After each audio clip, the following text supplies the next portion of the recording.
నమస్తే, welcome to Leo. మనతో ఉన్నారు తెలుగుదేశం పార్టీ నేత సూర్యదేవలత్ గారు. మేడం నమస్తే. నమస్తే. మనం చూసుకుంటే జోగి రమేష్ అండ్ జోగి మేఘన, అంటే ఇప్పుడు జోగి మేఘన అనకూడదేమో, సో వీరిద్దరి మధ్యన జరుగుతున్నటువంటి ఒక ప్రెస్ మీట్ల వార్ ఏదైతే ఉందో ఇది ఆంధ్ర తెలంగాణ సమస్య కింద మనం చూడాల్సి వస్తుంది. సో మేఘన గారి యొక్క తండ్రి ఎవరైతే ఉన్నారో నిన్న ప్రెస్ మీట్లో మాట్లాడుతూ ఆయన కూడా కంటతడి పెట్టుకొని, నేను ఒక గౌడ కులస్తున్న అయినా సరే నా పరిమితికి మించి కూడా నేను కట్నం చెల్లించుకున్నాను, దాదాపు 1 కిలో బంగారం దాకా చదివించుకున్నాను.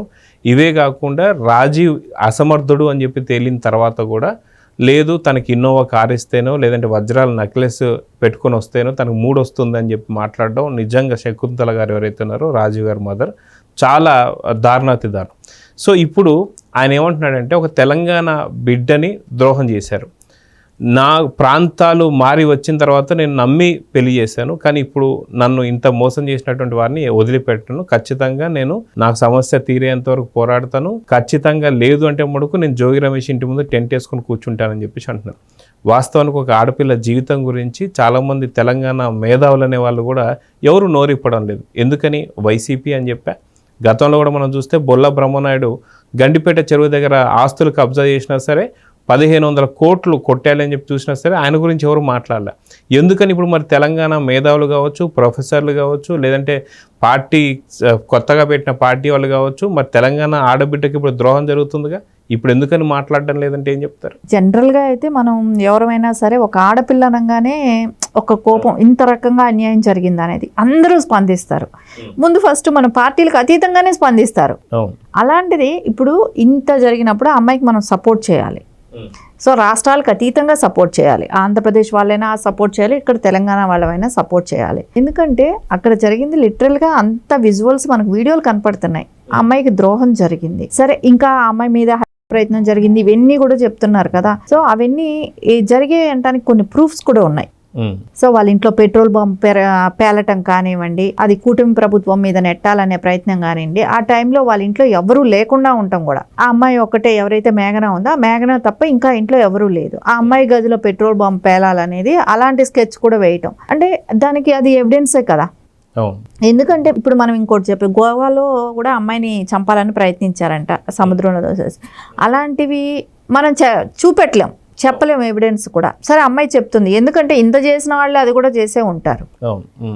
ఇంకోటి ఆ అమ్మాయిని ఇంట్లోనే చంపాలని రూమ్లో బంధించారని చెప్పి చెప్తుంది. సరే ఇన్ని రకాలుగా జరిగినప్పుడు ఒక ఆడపిల్లకి ఎక్కడో కలకట్టాలో జరుగుతున్నా ఎక్కడెక్కడో జరిగితే మనం స్పందిస్తున్నాం. బాంబేలో జరిగినా, ఢిల్లీలో జరిగినా, ఎక్కడ జరిగినా స్పందిస్తున్నాం. అరే మన కళ్ళ ముందు జరుగుతుంది, మన తెలుగు అమ్మాయి, తెలంగాణ అమ్మాయి, మనం ఎందుకు స్పందించలేకపోతున్నాం? సో స్పందించాల్సిన అవసరం ఉంది. నిజమే మీరు చెప్పినట్టు ఇక్కడ ప్రతి తెలంగాణలో ఉన్న మేధావులు ఆంధ్రప్రదేశ్ గురించి, ప్రతి దాని గురించి, ప్రశ్నారావణ్ గురించి ఎంత గొంతు దించుకున్నారో మనం తెలుసు.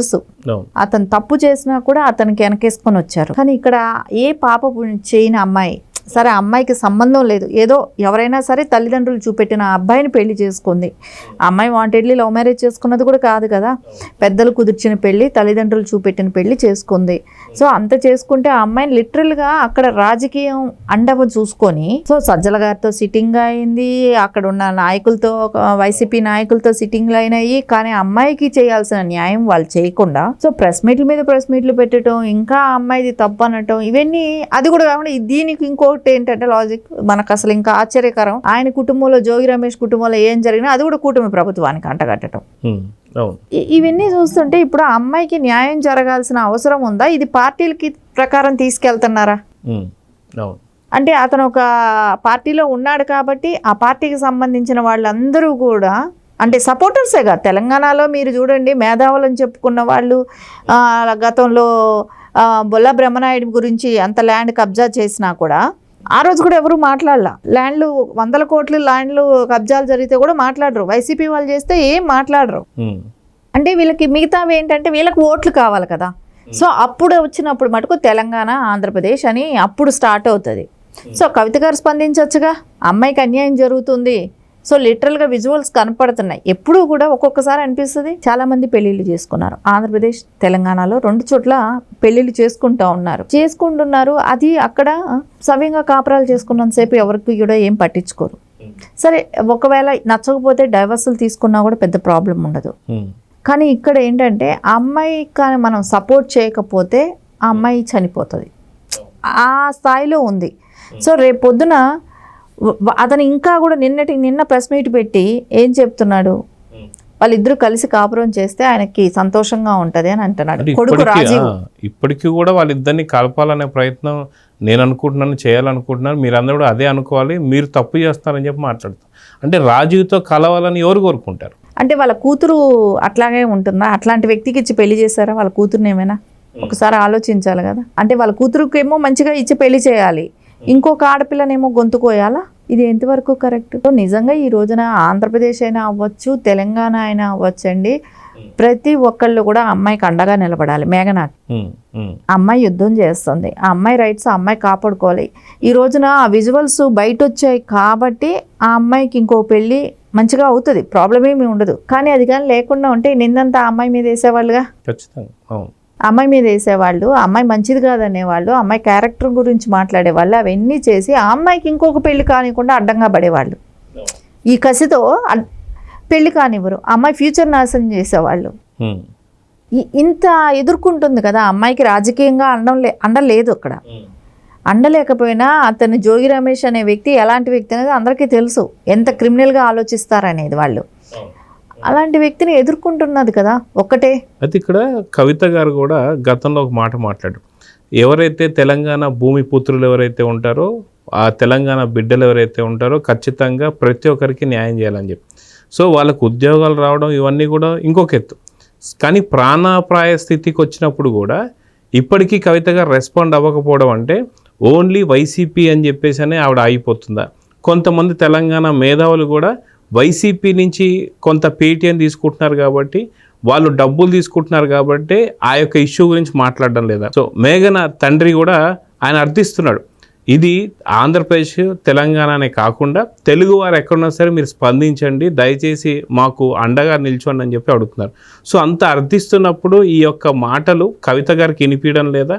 తెలంగాణ మేధావులకి జర్నలిస్టులకు వినిపించడం లేదంటే ఏం చెప్తారు? మీరు చెప్పేది అక్షర సత్యం, వాళ్ళకి వినపడటం లేదు. ఆ అమ్మాయి బాధ, ఆ అమ్మాయి ఆక్రోశం ఏది కూడా వాళ్ళకి వినపడటం లేదు. ఎందుకంటే వాళ్ళకి ఎంతసేపు ఎలా ఉందంటే మీరు చెప్పినట్టు పేటీఎం బ్యాచ్ అయిపోయారు. సో అక్కడ నుంచి ఏ స్క్రిప్ట్ వస్తే, అంటే కుటుంబ ప్రభుత్వం మీద కావచ్చు, సో వీటి మీద మాట్లాడటానికి వరకే వాళ్ళకి అక్కడ నుంచి తాడేపల్లి ప్యాలెస్ నుంచి వీళ్ళకి స్క్రిప్ట్లు వస్తున్నాయి. సో దాని గురించే మాట్లాడతారు. సో ఎందుకు ఇప్పుడు ఆ అమ్మాయి ఒక్కదాని గురించి, ఒక్క ప్రాణం గురించి ఆలోచించాల్సిన అవసరం మాకేంటి? సో మాకేం లాభం? ఆ స్థాయిలో ఆలోచిస్తున్నారు. కానీ ఒక్కటైతే, ఒక్క విషయం అయితే నిజం, అక్కడ ఉండేది నారా చంద్రబాబు నాయుడు గారు సీఎం. అవకతవకలు ఏది చిన్న మిస్టేక్ జరిగినా, అమ్మాయి విషయంలో ఏ చిన్న తేడా చేసినా, ఆ అమ్మాయి మీద ఏ రకమైన అటాక్ జరగాలని చూసినా అక్కడ ఉన్న నారా చంద్రబాబు నాయుడు గారు సీఎంగా ఉన్నారు కాబట్టి అలాంటి భయం ఇంకా ఉండదు. ఫ్యూచర్ అంటే నేను అనేది ఏంటంటే, గతంలో అది ఇంట్లో వరకు జరిగినప్పుడు వేరేగా ఉన్నింది, ఇప్పుడు బయట వచ్చింది, ఇష్యూ బయట వచ్చింది. ఆ అమ్మాయికి ఇంకా మీదటైతే ప్రాణహాని ఉండకపోవచ్చు కానివ్వండి, ఆంధ్రప్రదేశ్లో ఉన్నంత వరకైనా సార్. ఇక్కడ తెలంగాణలో ఉన్న వాళ్ళే వీళ్ళే పెద్ద పెద్ద వాళ్ళు ఎవరు నోరు తెరవకుండా ఉంటే ఆ అమ్మాయికి రేపొద్దున ఇక్కడైనా సెక్యూరిటీ ఉందా అని అనిపిస్తుంది. సో ఆంధ్రప్రదేశ్లో అయితే ఆ ప్రాబ్లం ఉండదు, కానీ ఇక్కడైనా వీళ్ళు సెక్యూర్గా ఉంచగలుగుతున్నారా? సో అమ్మాయికి న్యాయం జరగటానికి అందరూ ఎందుకు ఏకతాటి మీదకి రాలేకపోతున్నారు వీళ్ళు? అమ్మాయి చిన్న వయసు, సో ఎన్ని సంవత్సరాలు ఇంకా పోరాడాలి అమ్మాయి? కోట్ల చుట్టూ తిరగాలి. సో అమ్మాయి ఇంకో పెళ్లి చేసుకోవాల్సిన పని లేదా? అమ్మాయి లైఫ్ సెటిల్ అవ్వాల్సిన పని లేదా? సో వీళ్ళలో ఆడపిల్లలు అయితే ఇట్లాగే వదిలేస్తారా ఇంత అన్యాయం చేస్తే? దాన్ని ఖచ్చితంగా ఖండించాల్సింది ఆ తెలంగాణలో వాళ్ళు కూడా అందరూ ఖండించాలండి. ఇది చాలా పెద్ద ఇష్యూ. అమ్మాయికి ఇప్పుడు ఎవరైనా ఒక ఆడపిల్ల వయసు ఎంతవరకు అండి? ఒక 5 ఏళ్ళ వరకు ఇట్లా పోరాడుతూ ఉంటుందా? ఇప్పటికే అమ్మాయి పోరాడింది చాలా రోజులు తెలియకుండా. సో బయట వచ్చిన తర్వాత న్యాయం అనేది త్వరగతిన కంప్లీట్ అవ్వాలి. కోర్టులలో కూడా తొందరగా యాక్షన్ తీసుకుంటే నెక్స్ట్ ఆ అమ్మాయి ఫ్యూచర్కి బాగుంటుంది. సో చూద్దామంటే ఖచ్చితంగా మీరు అన్నట్టు ప్రాంతీయంగా కాకుండా అటు ఆంధ్ర కాదు, తెలంగాణ కాదు, తెలుగు వారు ఎక్కడున్నా సరే ఖచ్చితంగా స్పందించాలని చెప్పి అయితే కోరుతున్నారు. ఖచ్చితంగా మేఘనకి సరైనటువంటి న్యాయం జరగాలని అయితే కోరుకుందాం. నమస్తే. నమస్తే. Please subscribe to Leo news for more videos.